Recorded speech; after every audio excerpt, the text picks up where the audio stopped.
Hi welcome all to Lettuce Edu Tips. എല്ലാ PSC ഉദ്യോഗാർത്ഥികൾക്കും Lettuce Edu ടിപ്സിലേക്ക് സ്വാഗതം. നമ്മുടെ ഇന്നത്തെ ക്ലാസ് എന്ന് പറഞ്ഞാൽ 28-ാം തീയതി എക്സാം എഴുതാൻ പോകുന്നവരെ ഉദ്ദേശിച്ച് വേണ്ടി മാത്രം ചെയ്തിരിക്കുന്ന ഒരു ക്ലാസ് ആണ്. അതെന്ന് വെച്ചാൽ അവരെ മാത്രമാണെന്ന് വെച്ചാൽ അതുമല്ല, ഈ 10th ലെവൽ പ്രിലിമിനറിയുടെ 1, 2, 3, 4 ഘട്ടം എഴുതാൻ പോകുന്നവരെ ഉദ്ദേശിച്ച് ചെയ്യുന്ന ഒരു ക്ലാസ് ആണ്. അങ്ങനെ പറയുമായിരിക്കും കുറച്ചുകൂടി നല്ലത്. കാരണം നിങ്ങൾ 4 ഘട്ടത്തിൽ എഴുതാൻ പോകുന്നവർക്കും യൂസ്ഫുൾ ആണ്.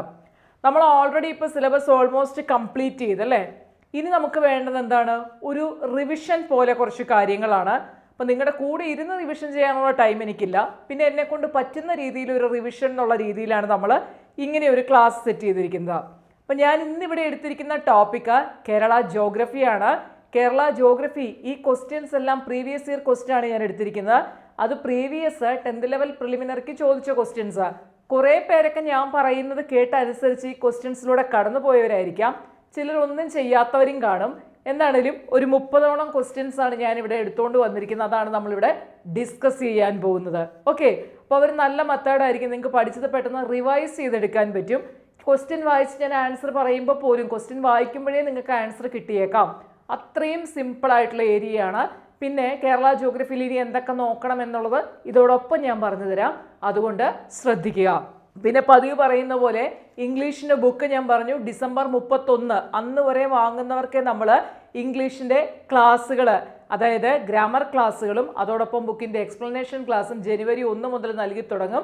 ബുക്ക് 31-ാം തീയതി വരെ ഓർഡർ ചെയ്യുന്ന എല്ലാവർക്കും, അതായത് 31 കൂടി ഓർഡർ ചെയ്യുന്ന എല്ലാവർക്കും ആ ഒരു ഓഫർ നൽകുന്നതാണ്. അപ്പോൾ ആവശ്യമുള്ളവർ എത്രയും പെട്ടെന്ന് തന്നെ ബുക്ക് ഓർഡർ ചെയ്തിട്ട് ബുക്കുകൾ വാങ്ങാനായിട്ട് ശ്രമിക്കുക. ഓക്കെ, ബുക്കുകൾ വേണ്ടവർ 8086137962 എന്ന വാട്സാപ്പ് നമ്പറിലേക്ക് വാട്സാപ്പ് മെസ്സേജ് അയച്ചാൽ മതി. റിപ്ലൈ നിങ്ങൾക്ക് കിട്ടും കേട്ടോ. അതുപോലെ തന്നെ VFA village field assistant notification ഇപ്പോൾ വരും. അതിനു വേണ്ടിയുള്ള ക്ലാസ് നമ്മൾ ജനുവരി 1 മുതൽ സ്റ്റാർട്ട് ചെയ്യുന്നുണ്ട്. ഡിസംബർ 31 വരെ ക്ലാസ്സിൽ ജോയിൻ ചെയ്യുന്നവർക്ക് 50% ഫീസ് ഇളവുണ്ട്. അതായത് 2000 രൂപയാണ് കോഴ്സ് ഫീസ്. അത് നമ്മൾ 1000 രൂപയ്ക്ക് ഡിസംബർ 31 വരെ ജോയിൻ ചെയ്യുന്നവർക്ക് കിട്ടുന്നതാണ്. അതുപോലെ തന്നെ സെക്രട്ടേറിയറ്റ് അസിസ്റ്റൻ്റ് ക്ലാസ് ജനുവരി 1 സ്റ്റാർട്ട് ചെയ്യുന്നുണ്ട്. അതിൻ്റെ നോട്ടിഫിക്കേഷൻ ഇപ്പം തന്നെ വരും. ഡിസംബർ 31 അന്ന് വരെ ജോയിൻ ചെയ്ത എല്ലാ കുട്ടികൾക്കും ടോട്ടൽ കോഴ്സ് ഫീസ് 3500 വരുന്നുള്ളൂ, അല്ലെങ്കിൽ 3996 നമ്മുടെ കോഴ്സ് ഫീസ്. ഇപ്പോൾ ജോയിൻ ചെയ്യേണ്ടവർ എത്രയും പെട്ടെന്ന് 8086137962 എന്ന നമ്പറിലേക്ക് എൻക്വയറിക്ക് വേണ്ടി ബന്ധപ്പെടുക. VFA ആണെങ്കിൽ വേണമെങ്കിൽ VFA എൻക്വയറി എന്ന മെസ്സേജ് ഇടുക. ഇനി ബുക്കിൻ്റെ എൻക്വയറി ആണെങ്കിൽ ബുക്ക് എൻക്വയറി എന്ന് കൊടുക്കുക. സെക്രട്ടേറിയറ്റ് അസിസ്റ്റൻ്റ് എൻക്വയറി ആണെങ്കിൽ സെക് അസിസ്റ്റൻ്റ് എൻക്വയറി എന്ന് പറഞ്ഞ് വാട്സാപ്പ് മെസ്സേജ് ഇടുക കേട്ടോ. ഒരു പക്ഷേ ഡിസംബർ 25 ക്രിസ്മസിൻ്റെ അന്ന് മെസ്സേജുകൾ ഞാൻ നോക്കണമെന്നില്ല. ഞാൻ രാവിലെ തൊട്ട് വൈകുന്നേരം വരെ സ്ഥലത്തുണ്ടാവില്ല. 25 ക്രിസ്മസ് ആണല്ലോ. എനിക്കും ക്രിസ്മസ്, എനിക്കും കറങ്ങാൻ പോകണം. ഓക്കെ, അപ്പോൾ അതുകൊണ്ട് ചിലപ്പോൾ ഫോൺ നോക്കിയെന്നിരിക്കില്ല. ചിലപ്പോൾ രാത്രിയിലെ റിപ്ലൈ കിട്ടുകയുള്ളൂ.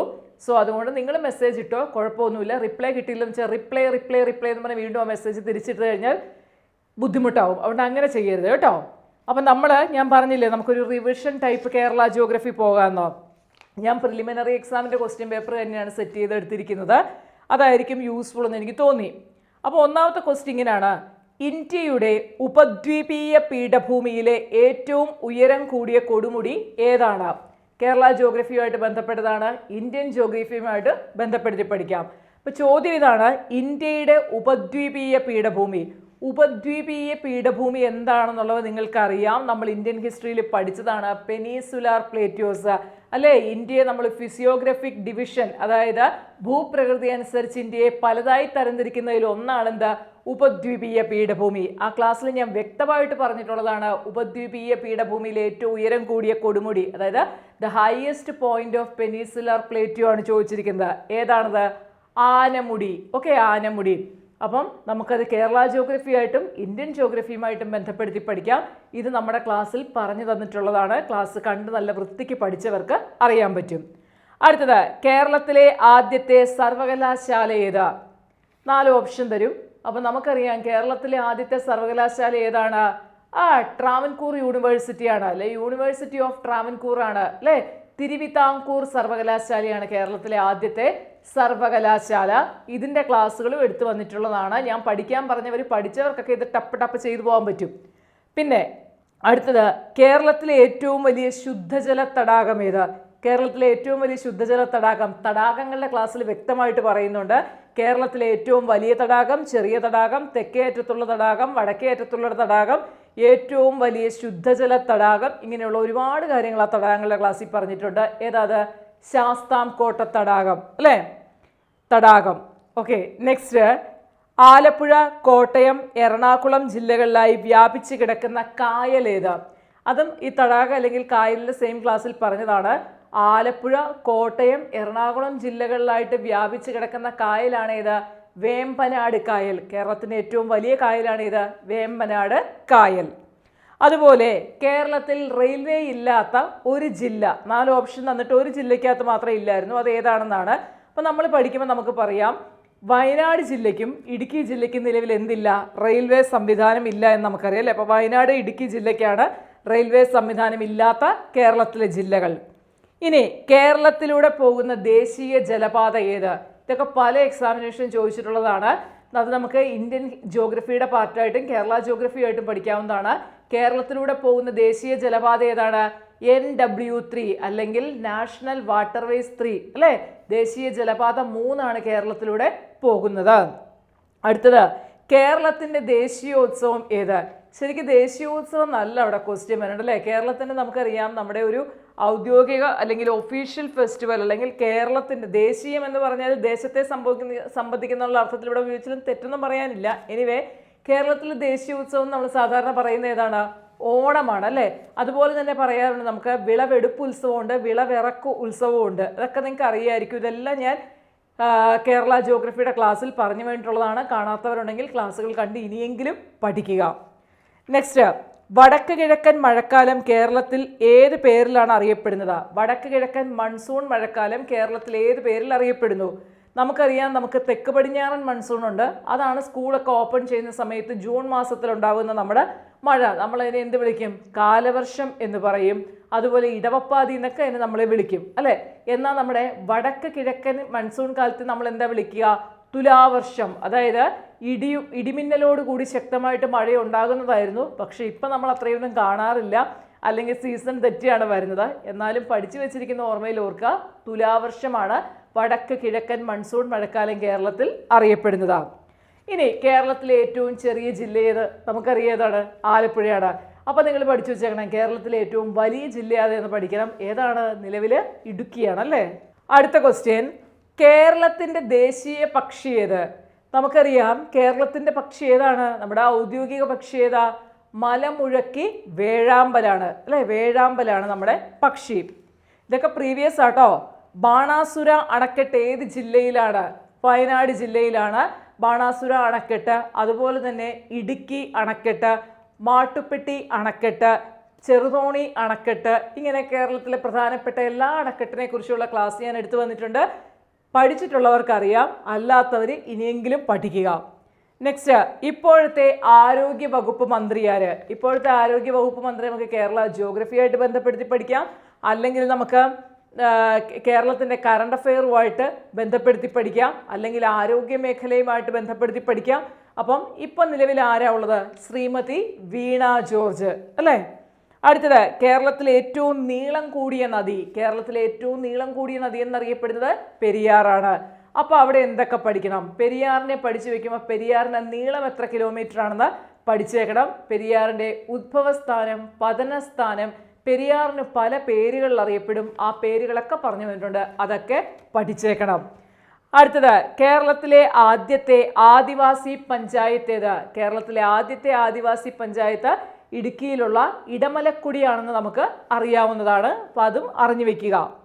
നെക്സ്റ്റ്, കേരളത്തിലെ ഇപ്പോഴത്തെ നിയമസഭാ സ്പീക്കർ അല്ലേ. അപ്പോൾ നമ്മളത് കറണ്ട് റിലേറ്റഡ് ആയിട്ട് പഠിക്കാം, കേരള ജിയോഗ്രഫിയായിട്ട് ബന്ധപ്പെടുത്തിയൊക്കെ പഠിക്കാവുന്നതാണ്. കേരളത്തിലെ ഇപ്പോഴത്തെ നിയമസഭാ സ്പീക്കർ ആരാണ്? AN ഷംസീർ ആണ് അല്ലേ. AN ഷംസീർ. ഇനി സമുദ്രനിരപ്പിന് താഴെ നെൽകൃഷി ചെയ്യുന്ന പ്രദേശം. നമുക്കറിയാം, സമുദ്രനിരപ്പിന് താഴെ നെൽകൃഷി ചെയ്യുന്ന പ്രദേശം ഏതാണ്? കുട്ടനാടാണ് അല്ലേ. കുട്ടനാട്. സൈലന്റ് വാലി ദേശീയോദ്യാനത്തിൽ സംരക്ഷിക്കുന്ന വംശനാശ ഭീഷണി നേരിടുന്ന ജീവി ഏത്? അപ്പോൾ നമ്മുടെ ദേശീയ ഉദ്യാനത്തിൻ്റെ ക്ലാസ് ഞാൻ രണ്ടാമതൊന്ന് എടുത്തു വന്നിരുന്നു. അതിലൊക്കെ ഞാൻ പറയുന്നുണ്ട്, സൈലന്റ് വാലി ദേശീയോദ്യാനത്തിൽ സംരക്ഷിക്കപ്പെടുന്ന ജീവി ഏതാണ്? സിംഹവാലൻ കുരങ്ങുകളാണ്. പഠിച്ചു വയ്ക്കുക കേട്ടോ. കേരള ഫോറസ്റ്റ് റിസർച്ച് ഇൻസ്റ്റിറ്റ്യൂട്ട് സ്ഥിതി ചെയ്യുന്നത് എവിടെ? കേരള ഫോറസ്റ്റ് റിസർച്ച് ഇൻസ്റ്റിറ്റ്യൂട്ട് സ്ഥിതി ചെയ്യുന്നത് എവിടെയാണ്? പീച്ചിയിലാണ്. അപ്പോൾ നമ്മൾ ഓൾറെഡി തന്നിരിക്കുന്ന ക്ലാസ്സുകൾ നിങ്ങൾക്ക് പഠിക്കാനായിട്ട് രാവിലെ ഒരു ടൈം ടേബിൾ സെറ്റ് ചെയ്ത് തരില്ലായിരുന്നോ? അതിനകത്ത് നമ്മൾ കേരള ഫോറസ്റ്റ് ഡെവലപ്മെൻറ്റ് കോർപ്പറേഷൻ പറയുന്നുണ്ട്, അതുപോലെ തന്നെ ട്രെയിനിങ് ഇൻസ്റ്റിറ്റ്യൂട്ടിനെ കുറിച്ച് പറയുന്നുണ്ട്. അപ്പോൾ നിങ്ങൾ പഠിക്കുമ്പം അതൊക്കെ എവിടെയാണ് എന്നുള്ളത് ഒന്ന് നോക്കി മനസ്സിലാക്കി വെച്ചേക്കണം. നെക്സ്റ്റ്, ഉപദ്വീപീയ പീഠഭൂമിയിലെ ഏറ്റവും ഉയരം കൂടിയ ഭാഗം. റിപ്പീറ്റ് ചെയ്ത് പ്രിലിംസിന് ചോദിച്ചിരുന്ന ക്വസ്റ്റ്യൻ ആണ്. അതായത് 4ാം ഘട്ട പരീക്ഷയ്ക്കും ചോദിച്ചിട്ടുണ്ട്, 1ാം ഘട്ട പരീക്ഷയ്ക്കും ആ സെയിം ക്വസ്റ്റ്യൻ റിപ്പീറ്റ് ചെയ്ത് ചോദിച്ചിരുന്നു. ഏതാണ് ഉപദ്വീപീയ പീഠഭൂമിയിലെ ഏറ്റവും ഉയരം കൂടിയ ഭാഗം എന്ന് പറയുന്നത്? ആനമുടി. ഇത് നിങ്ങൾക്ക് നല്ലൊരു റിവിഷനാണ് കേട്ടോ, പഠിച്ചിട്ടുള്ളവർക്ക്. അടുത്തത്, ബ്രഹ്മപുരം മാലിന്യ പ്ലാന്റ് സ്ഥിതി ചെയ്യുന്ന ജില്ല. ബ്രഹ്മപുരം മാലിന്യ പ്ലാന്റ് സ്ഥിതി ചെയ്യുന്ന ജില്ല എവിടെയാണ്? എറണാകുളമാണ് അല്ലേ. അപ്പോൾ ആ മാലിന്യ പ്ലാന്റിൽ നിന്ന് ഇടയ്ക്ക് പുക വന്നതും അതുമൂലം കൊച്ചിയിലുള്ളവരൊക്കെ ബുദ്ധിമുട്ടിയതൊക്കെ നിങ്ങൾ ഭയങ്കര പത്രവാർത്തകളിലൊക്കെ നമ്മളന്ന് കണ്ടതാണ്, അല്ലെങ്കിൽ മാധ്യമങ്ങളിലൊക്കെ നമ്മൾ കണ്ട് മനസ്സിലാക്കിയ കാര്യമാണ്. അപ്പോൾ ബ്രഹ്മപുരം മാലിന്യ പ്ലാന്റ് എവിടെയാണ്? എറണാകുളം ജില്ലയിലാണ്. ഇന്ത്യയിൽ ആദ്യമായി വാട്ടർ മെട്രോ ആരംഭിച്ചത് എവിടെയാണ്? ഇന്ത്യയിലെ ആദ്യത്തെ വാട്ടർ മെട്രോ എന്ന് പറയുന്നത് നമ്മുടെ കൊച്ചി വാട്ടർ മെട്രോ ആണ് കേട്ടോ, കൊച്ചി വാട്ടർ മെട്രോ. കേരളത്തിൽ 100 കിലോമീറ്ററിലേറെ നീളമുള്ള നദികളുടെ എണ്ണം എത്ര? എൻ്റെ നദികളുടെ ക്ലാസ്സിൽ ഞാൻ തന്നിട്ടുള്ളതാണത്. കേരളത്തിൽ 100 കിലോമീറ്ററിലേറെ നീളമുള്ള 11 നദികളാണുള്ളത്. 11. അടുത്തത്, പെരിയാർ കടുവാ സങ്കേതം നിലകൊള്ളുന്ന ജില്ല അല്ലെ. പെരിയാർ കടുവാ സങ്കേതം ഇടുക്കിയിലാണ്. പെരിയാർ കടുവാ സങ്കേതം, പെരിയാർ ടൈഗർ റിസർവ് എവിടെയാണ്? ഇടുക്കി ജില്ലയിലാണ്. നമുക്ക് മെയിൻലി അറിയാവുന്നതാണ്.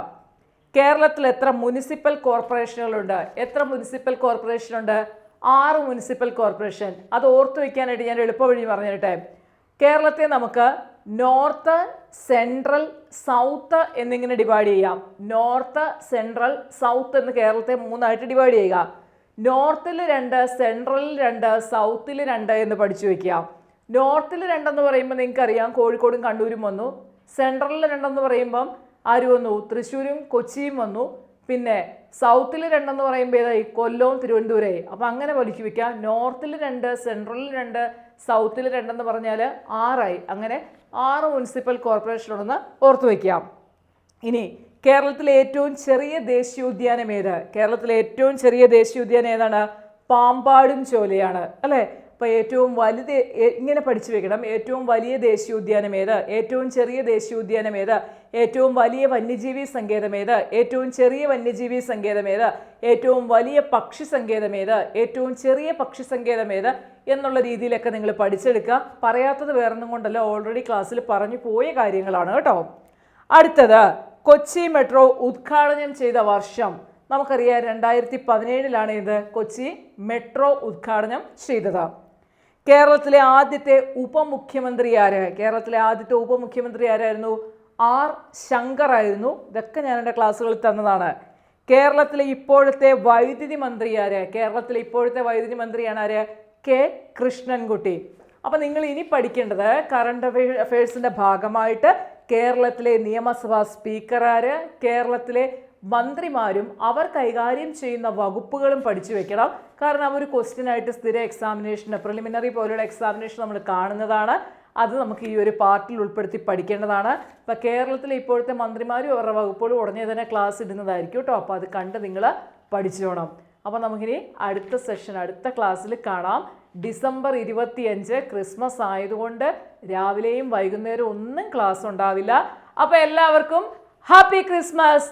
ഓക്കെ, അപ്പോൾ നമുക്ക് തൊട്ടടുത്ത ദിവസം കാണാം. അപ്പോൾ ആ ക്ലാസ്സിൽ കാണാം കേട്ടോ. Thank you so much.